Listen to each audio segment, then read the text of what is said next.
ये रिपोर्ट ये है कि कोई 10,000 केनाल जमीन केपीके और पंजाब में जो शोहदा के लिए मखसूस थी वो उसकी भी बंदरबांट कर दी गई है। तो क्या सर बिल्कुल। दुनिया में कहीं और किसी मुल्क में भी ऐसा होता है या ऐसा हो ये रहा है? कभी, देखिए ना, ये कभी ऐसे हो ही नहीं सकता ये। बल्कि आप ये कह रहे हैं सिंध गवर्नमेंट ने भी रकबा दिया, केपी की गवर्नमेंट और पंजाब ने भी रकबा दिया। जो गवर्नमेंट के पास रकबे होते हैं ना, स्पेयर रकबे फॉर शहादा के लिए, आर्मी को, आर्मी ने डिमांड की कि हमें शहादा के लिए अपने एक्स सर्विसमैन के लिए लैंड चाहिए, उन्हें फौरन रकबे दे दिए। वो रकबे, ज्यादातर रकबे तो परवेज मुशर्रफ साहब ने यूटिलाइज किए। उन्होंने जो पॉलिटिकल बार्गेनिंग करनी थी, वर्दी के ऊपर लोगों के वोट लेने थे, उनमें वो शहादा की उन्होंने जमीनें दे दी।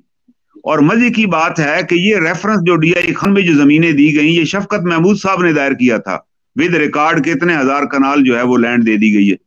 जी और बाद में शफकत और मैं चेयरमैन नैब से मिला, क्योंकि मैंने भी ये रेफरेंस दायर किया कि जितनी जमीनें शहादा की या एक्स सर्विसमैन के लिए दी की थी वो रिवर्ट की जाए, वापस ली जाए और एक्शन लिया जाए। और साथ ही मैंने कहा जी इस पे तो शफकत साहब का भी आया, लेकिन शफकत साहब तो माशाल्लाह उनको वजीर बना दिया गया। जब वजीर बन गए तो बस उनको, he has no concern with this complaint. और वो कंप्लेंट उधर पड़ी है, मेरी भी कंप्लेंट वहां पर पड़ी हुई। पंजाब गवर्नमेंट में अभी लाहौर हाई कोर्ट के एक जज साहब ने फैसला दिया है। उन्होंने कहा जी जितनी जमीनें शहादा की, वो किसी ने उसको चैलेंज किया, उन्होंने कहा जी शहादा की जमीन तो आप किसी को अलाट ही नहीं कर सकते। वो उन्होंने पंजाब में भी कैंसिल की है और सिंध के हाई कोर्ट ने भी इसका नोटिस लिया उन सारी जमीनों का। वो केस पेंडिंग है, उन्होंने रिकॉर्ड तलब कर लिया है कि आपको रकबा कितना मिला और आपने किस तरह यूटिलाइज की। देखिए ना, उन शहदा का तो हक है, एक सिपाही का हक है, मैं समझता हूं, जो सेशन पे भी लड़ता है, जो कारगिल में भी बैठा हुआ है, हार्ड एरिया भी गुजारता है, उसका तो हक है, उसको कम से कम को 3 मरले का फ्लैट ही मिल जाए। उसको तो हमने 1 इंच भी जगह नहीं दी। और वो जिनके पास सब कुछ है उनको हमने सब कुछ दे दी, और भी सब कुछ दे दिया कि जो मांगना चाहे वो भी ले लें। ये दुनिया की किसी आर्मी में नहीं होता। There is no example in any any army of the world क्या इस तरह हो।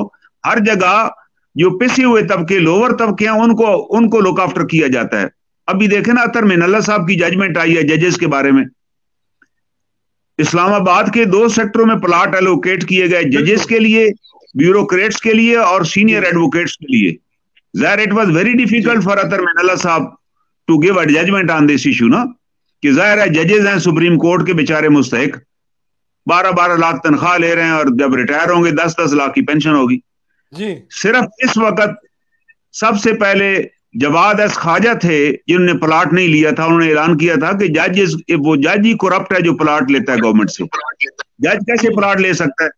फिर दूसरे जज हैं हमारे काजी फायजीसा साहब, जब वो जज बने, वो हाई कोर्ट के जज भी रहे, फिर chief justice Balochistan high court भी रहे, वो ले सकते थे ग्वादर में जमीनें। उन्होंने कहा जज has no right to get the plot, जज ने तो फैसले देने हैं।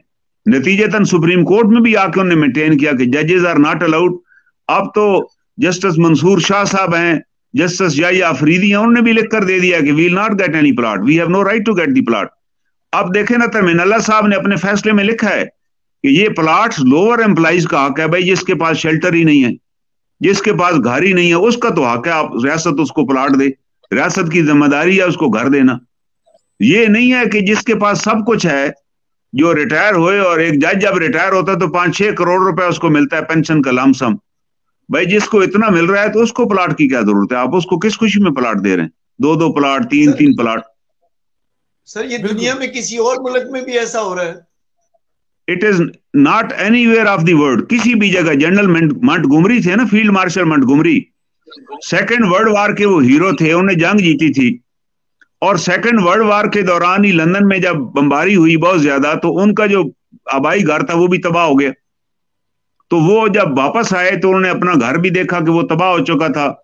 लंदन के मजाफात में उनका घर था। तो उन्होंने ब्रिटिश प्राइम मिनिस्टर को एक लेटर लिखा कि क्योंकि मैं सारी उम्र जंग में हिस्सा लेता रहा हूं और यहाँ मेरा घर भी तबाह हो गया, तो मुझे कम से कम एक घर दिया जाए यूके में रहने के लिए। तो प्राइम मिनिस्टर ने लिखा, प्राइम मिनिस्टर ने जवाब दिया, इट इज अनरिकॉर्डेड है, ये हिस्ट्री की बात है ये।